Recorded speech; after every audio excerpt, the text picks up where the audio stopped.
Welcome to a compilation of some of the most heart-stopping, jaw-dropping NASCAR crashes in history. From incredible flips to devastating impacts, these wrecks showcase the dangers that come with racing at high speeds on some of the world's most challenging tracks.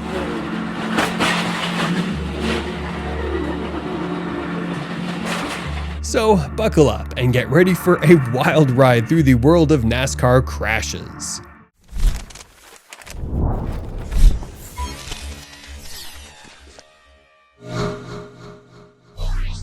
1960 Daytona Modified Sportsman Race. During a modified sportsman car race in 1960 at Daytona International Speedway, a spectacular wreck took place. It remains the largest wreck in NASCAR history, with 37 cars out of the 73-car field being involved. This record is likely to stand forever since NASCAR no longer permits fields of such magnitude.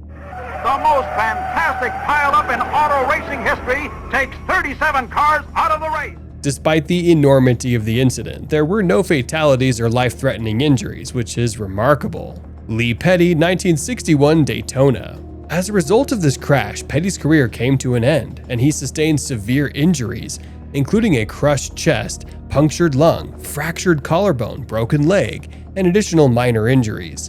He remained in a coma for several days and spent the next 4 months in the hospital. In retrospect, Lee Petty described the incident as a simple left turn that resulted in the car going straight.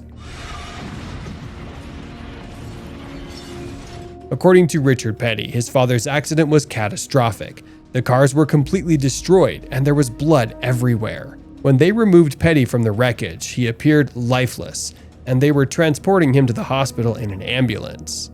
Richard Petty, 1970 Darlington. Richard Petty faced several terrifying wrecks during his extensive career, and this particular crash at Darlington Raceway was one of the worst. In the absence of a head and neck support device, any rollover or flipping accident had the potential to be fatal. Although the Petty family is the most celebrated in NASCAR history, they have been affected by crashes. Lee Petty survived a racing accident that ended his career, but tragically the youngest member of the Petty family was not as fortunate.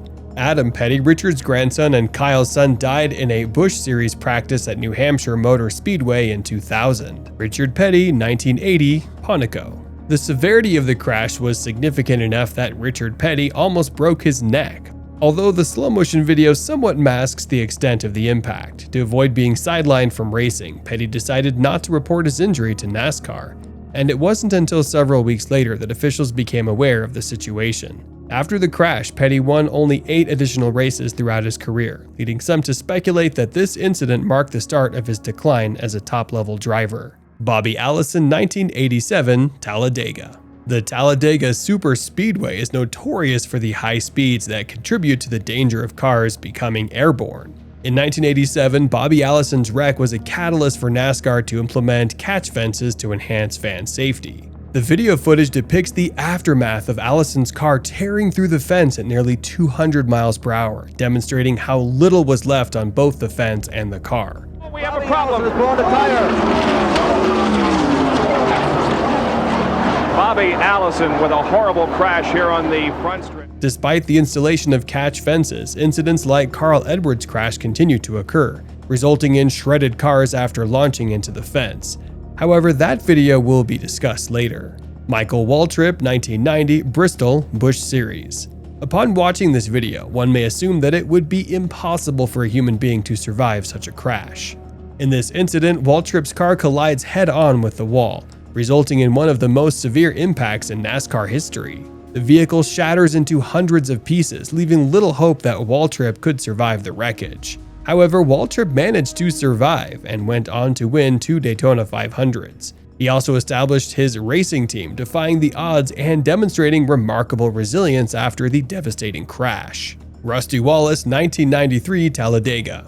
Rusty Wallace experienced one of the most devastating crashes of his career at Talladega Super Speedway, leaving little of his car remaining after it barrel rolled through the infield. Rusty spins and gets airborne and flips wildly right at the start-finish line, very reminiscent of his accident. As a result of the incident, Wallace suffered a broken wrist. Remarkably, this was not the first time that Wallace had endured such a wreck, as he had experienced a similar incident just 2 months prior at Daytona.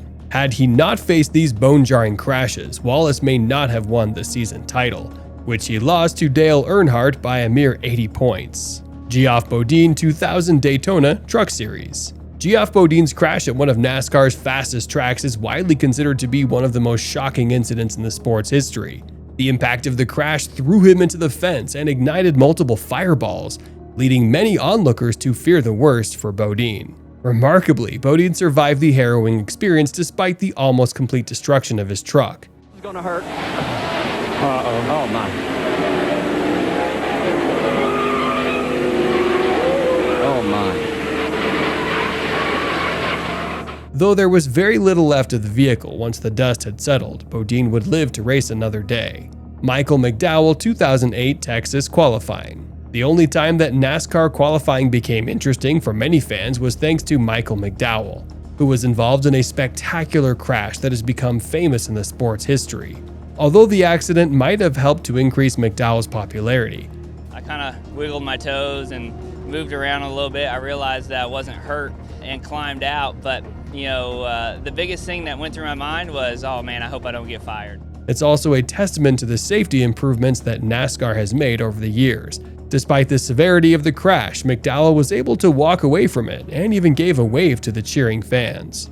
Elliott Sadler 2010 Pocono.